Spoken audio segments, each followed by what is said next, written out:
ro le ram di man hayan no sam di man lo han kan ho ta lal ram thar kan hu ai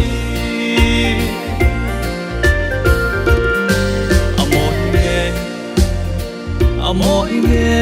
lal ram hi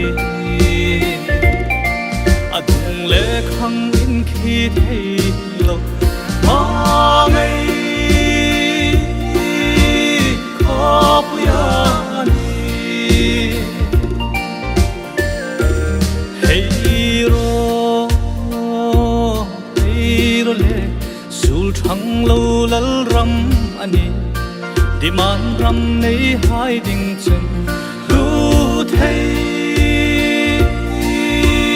ru si man noi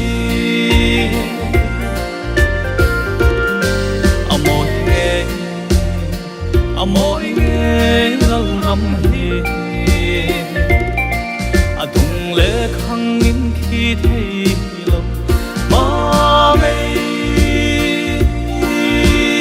khop ya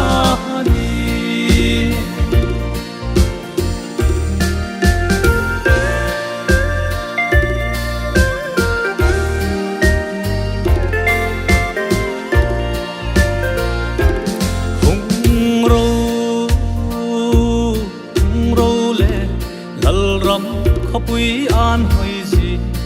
mu tu han kan hu pai ta lu se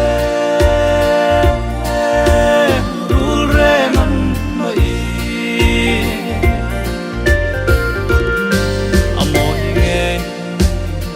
amoy nge lal ram ki adung le khang nin khi thei lo ma ngai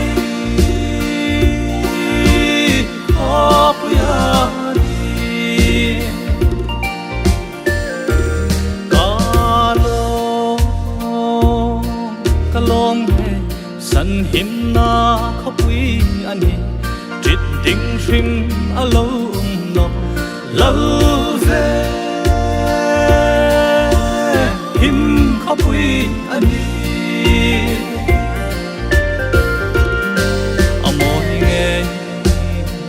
amoy nge lal ram hi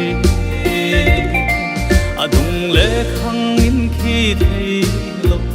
ma ngai khop ya ni amoy nge lal ram